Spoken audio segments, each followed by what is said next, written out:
ರಾಮಾಯ ರಾಮಭದ್ರಾಯ ರಾಮಚಂದ್ರಾಯ ವೇತಸೆ ರಘುನಾಥಾಯ ನಾಥಾಯ ಸೀತಾಯ ಪತಯೇ ನಮಃ.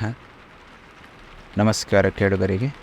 ಇಂದಿನ ಸಂಚಿಕೆಯಲ್ಲಿ ಅಯೋಧ್ಯೆ ಮತ್ತು ಶ್ರೀರಾಮಚಂದ್ರರ ಪ್ರತಿಷ್ಠೆಯ ಕುರಿತಾಗಿ 4 ಮಾತುಗಳು. ಮೊದಲಿಗೆ ಅಯೋಧ್ಯೆಯ ಬಗ್ಗೆ ತಿಳಿದುಕೊಳ್ಳೋಣ. ಅಯೋಧ್ಯೆ ತುಂಬ ವಿಶೇಷವಾದ ಸ್ಥಳ.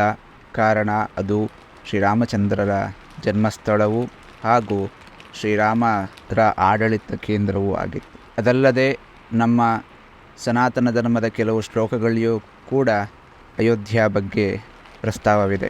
ನಾವೆಲ್ಲರೂ ಸಾಮಾನ್ಯವಾಗಿ ಕೇಳಿರುವಂತಹ ಶ್ಲೋಕ ಅಯೋಧ್ಯ ಮಥುರಾ ಮಾಯಾ ಕಾಶಿ ಕಂಚಿ ಅವಂತಿಕಾ ಪುರಿ ದ್ವಾಪರಾಶ್ಚೈವ ಸಪ್ತಕ್ಷೇತ್ರ ಮೋಕ್ಷದಾಯಕ.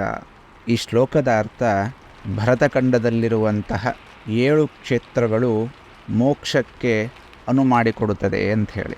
ಇಂತಹ 7 ತೀರ್ಥಕ್ಷೇತ್ರಗಳಲ್ಲಿ ಅಯೋಧ್ಯೆ ಕೂಡ ಮೊದಲಿಗದು.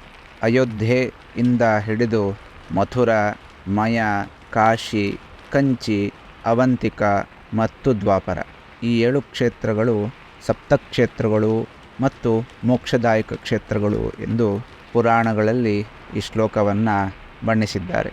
ಅದಲ್ಲದೆ ಈ ಕ್ಷೇತ್ರವು ಬಹಳ ಪ್ರಸಿದ್ಧವಾಗಿದೆ. ಕಾರಣ ಅಲ್ಲಿ ಶ್ರೀರಾಮಚಂದ್ರ ದೇವರು ತಮ್ಮ ಅವತಾರವನ್ನು ತಾಳಿದ್ದರು ಹಾಗೂ ತಮ್ಮ ಅವತಾರದ ಪೂರ್ಣದವರೆಗೂ ಅಲ್ಲೇ ಇದ್ದರು ಎಂದು ನಾವು ತಿಳಿದಿದ್ದೇವೆ. ಅಯೋಧ್ಯ ಪಟ್ಟಣ ಶ್ರೀರಾಮದೇವರ ಆಡಳಿತ ಕಾಲದಲ್ಲಿ ಹೇಗಿತ್ತು ಎನ್ನುವುದನ್ನು ನಾವು ವಿಶೇಷವಾಗಿ ವಿವರಿಸುವ ಅವಶ್ಯಕತೆ ಇಲ್ಲ.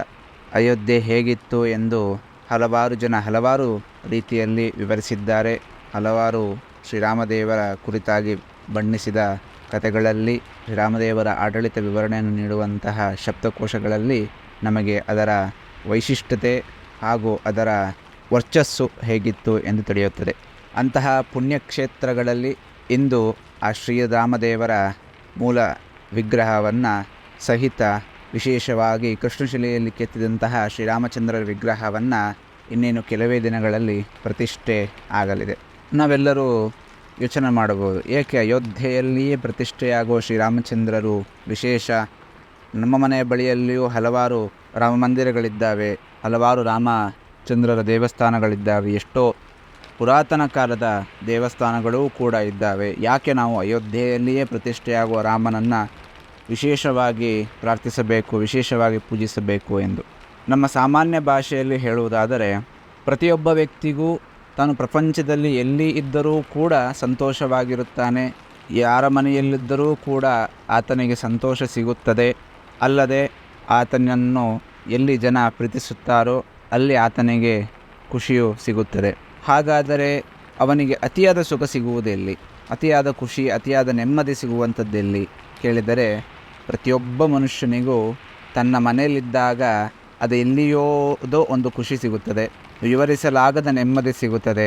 ತನ್ನ ಮನೆಯಲ್ಲಿ, ತನ್ನ ಊರು, ತನ್ನ ಜನರ ನಡುವೆ, ತಾನು ಹುಟ್ಟಿ ಬೆಳೆದ ಮನೆಯಲ್ಲಿ ಆತ ಇದ್ದಾಗ ಆತನಿಗೆ ಅದೆಷ್ಟೋ ಖುಷಿ, ಅದೆಷ್ಟೋ ನೆಮ್ಮದಿ ಸಿಗುತ್ತದೆ.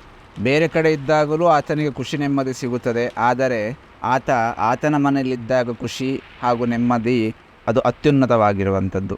ಇದರಿಂದ ನಾವು ಅರ್ಥ ಮಾಡಿಕೊಳ್ಳಬಹುದು ಯಾಕೆ ಶ್ರೀರಾಮಚಂದ್ರರ ವಿಶೇಷ ಕಾರುಣ್ಯ ಅಯೋಧ್ಯೆಯಲ್ಲಿದೆ ಅಂತ ಹೇಳಿ. ಯಾಕೆಂದರೆ ಅಯೋಧ್ಯೆ ಎನ್ನುವುದು ಶ್ರೀರಾಮಚಂದ್ರರು ಹುಟ್ಟಿ ಬೆಳೆದು ಆಟವಾಡಿ ರಾಜ್ಯಭಾರ ಮಾಡಿರುವಂತಹ ಪವಿತ್ರ ಸ್ಥಳ. ಅಂತಹ ಪವಿತ್ರ ಸ್ಥಳದಲ್ಲಿ ಶ್ರೀರಾಮಚಂದ್ರರು ಪ್ರತಿಷ್ಠೆಯಾದರೆಂದರೆ ಅದು ದೇಶಕ್ಕೆ ಒಳಿತನ್ನು ಉಂಟು ಮಾಡುವಂತಹ ಒಂದು ಕಾರ್ಯಕ್ರಮ ಎಂದು ನಾವು ಭಾವಿಸಿದ್ದೇವೆ.